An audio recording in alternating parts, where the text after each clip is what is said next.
En Palenque, Chiapas, se realizó una visita a la colonia Pacalná, donde se entrevistó al señor Alberto Magaña Villaseñor, quien nos platicó sobre el ferrocarril del sureste, destacando aspectos como las dinámicas que se vivían en el ferrocarril y los oficios que realizaban su padre y sus compañeros ferrocarrileros.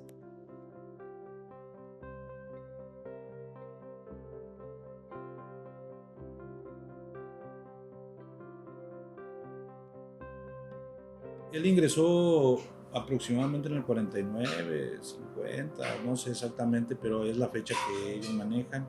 Por la plática que él me comenta, él inició a trabajar a los 14 años en el ferrocarril. Era buen elemento hasta donde comentan sus compañeros que en paz descansen, le dieron a que viniera a trabajar a Palenque. Él era plantero, había quienes se encargaban de lo que era la luz, que tenía, pues obviamente eléctricos. También había un señor que se llamaba Don Trino, que era el que daba agua. Ahí había un tanque elevado y por medio de la electricidad con la bomba subían agua y le daban agua a los trenes de pasajeros cuando venían. Habían unas tomas de agua de mangueras industriales que se ensamblaban, conectaban al ferrocarril y abastecían de agua a los ferrocarriles, más que nada las máquinas y los vagones de pasajeros. Estaba Don Juan, Don Panchito Lara, que ellos eran peones de vía. Igual estaba la bodega de Express, que era donde se manejaba la carga antes. Usted documentaba en Coatzacoalcos o le documentaban algo en Coatzacoalcos y usted la recibía aquí. Ahí estaba Don Agustín Ornelas, él era el jefe de bodega de aquí. Y el jefe de estación, hasta donde yo tengo conocimiento, porque era yo muy pequeño, el primer jefe de estación que yo conocí se llamaba Don Leonel Cisneros. Existían los celadores que le llamaban, que eran los que se encargaban de ver la comunicación vía telefónica. Hasta donde yo recuerdo, la vía telefónica era carrier, porque ellos se subían al poste, ahí conectaban con pinzas a los cables y hablaban por teléfono. Y ya el jefe de estación daba indicaciones, los despachadores de trenes que existían, pero eso ya no aquí en Tenosí, que también conocía despachadores de trenes, Don Charo y su ayudante eran los encargados de mantener al 100 las líneas de comunicación. ¿Sí? Y habían eléctricos que nada más me acuerdo su nombre, que le decían, perdón su apodo, Tribilín, que le decían Tribilín. Ese señor, Marín se apellidaba, Marín. Ellos eran los encargados de la electricidad y del carrier, de las comunicaciones. Todo era por medio de ferrocarril. ¿Sí? Todo era por medio de ferrocarril. El día del ferrocarrilero, que es el 7 de noviembre, era una fiesta, porque ponían luz de bengala en la entrada y luz de bengala en la otra entrada, y petardos, que le llamaban, los petardos que se escuchan de explosión ahí, pero eran como unas pastillas así con flejes que se abrazaban a la vía. Pues venía el tren y los aplastaba y ahí hacía la explosión. Esas y las luces de bengala las usaban para prevenir a otros trenes que vinieran atrás, para que vinieran con precaución. Depende de la posición, cómo la ponían, cada cuánto lo ponían los petardos, era que le avisaban al otro tren, como diciendo, ¿sabes qué? Yo voy adelante de ti a tanto kilómetros por hora, no me vayas a encaramar. O para que no hubiera un accidente, cosas así, si fallaban las líneas también. Porque cuando había mucha lluvia y los árboles, si caía una rama sobre una línea de carrier, ya no había comunicación. Entonces existía ese conocimiento todavía, digamos, de luces y humo, pero ya más sofisticado obviamente, que dejaban bengalas enterradas, ya sea para que le avisaran que si un río estaba crecido o si estaba deslavado algún camino,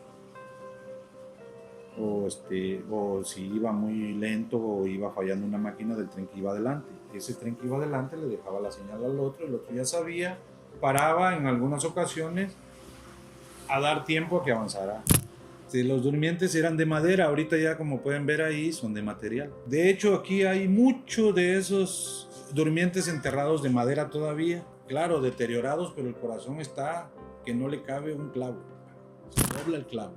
Es madera totalmente dura y curada, porque la cosían y la recubrían con la crosota que le llamaban, era como una especie de chapapote. Eso era lo que hacía que perdurara. Desde muy joven, muy niño, nos tocó viajar en él. De hecho, tenían ese privilegio los empleados de ferrocarriles que le daban, existía un pase donde escribían, por ejemplo, el nombre de mi mamá, de sus hijos, de él. Entonces nosotros teníamos prácticamente gratis el viaje, ¿sí? Y pues viajábamos a Coatzacoalcos a ver a nuestra familia, a Guatemala.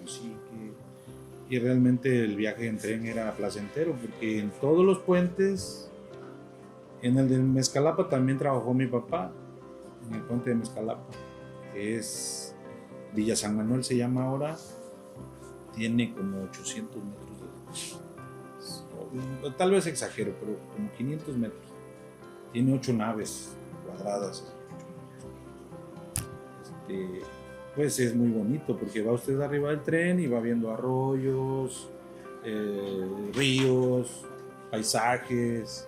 Nosotros incluso llegamos a vender arriba del tren cuando venía el tren y daba oportunidad 10 minutos, 15 minutos que se paraba, nosotros vendíamos, pues ya al final chicharrines, pero antes no se conocía el chicharrín, sino naranja pelada, plátano, refresco en bolsa, ¿sí?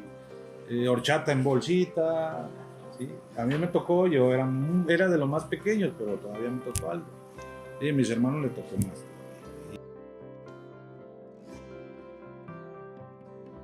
El pasaje era muy barato, era muy seguro y existía para todas las clases. Como le digo, existía el Pullman que le llamaban, que era pues, aire acondicionado con restaurante y todo. Existía el primera clase, que era pues, de media, por así decirlo, y se le decía el pollero, pero era un extra o mixto le llamaban.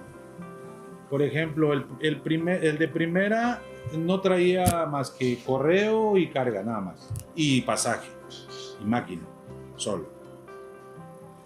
Y el de segunda, que ya era el mixto, traía máquina, vagones de carga, por ejemplo, cemento, maíz, piña, no sé, que era lo que se comercializaba. Y pasajero, y ahí venías entre las gallinitas y los puerquitos, ahí así se viajaba antes, pero era pintoresco, te bajabas oliendo a fierro, pero era bonito y venías comiendo de todo lo que vendían allá arriba.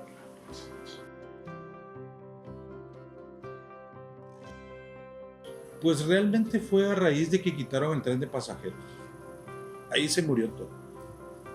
Ahí se acabó todo. Si no más recuerdo, fue del 92 al 93. Ya no viajábamos en tren, ya no había en qué. Ya entonces empezaron a darle alce a las vías terrestres. Más caras, más inseguras, menos alcanzables para las personas de bajos recursos. Y en automático quedaron olvidados todos los pueblos que estaban a orilla del ferrocarril. Mucha gente quedó sin trabajo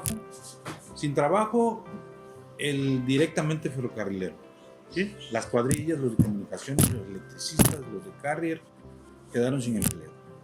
Entonces esas familias a buscarle de nuevo. ¿En qué?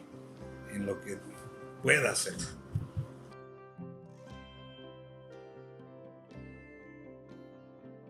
Los ferrocarriles nacionales de México fue lo inicial, después lo hicieron Ferrocarriles Unidos del Sureste. ¿Sí? Entonces, pero realmente es Ferrocarriles Nacionales de México, ese es el original, que no debió haberse perdido. Entonces, con el Tren Maya, pues es obvio, es más sofisticado, no va a poder subirse un vendedor ahí, ¿verdad? Ni modo que ande arriba, chicles, no, pero sí entiendo del desarrollo que va a haber. Entonces, y el circuito es importantísimo. El circuito del Tren Maya es excelente, y más que nada para nosotros, porque aquí va a ser inicio y fin, o sea, igual que, sí, pero aquí va a ser inicio y fin, porque aquí termina, y aquí empieza prácticamente. Entonces eso es excelente para los palencanos. Jamás hubiera yo pensado que iba a entrar un ferrocarril hasta hasta Quintana Roo. Es increíble lo que está sucediendo, es increíble. En el sureste, pues que se extienda el ferrocarril, que se extienda, que le den buen uso y que se le dé buena administración.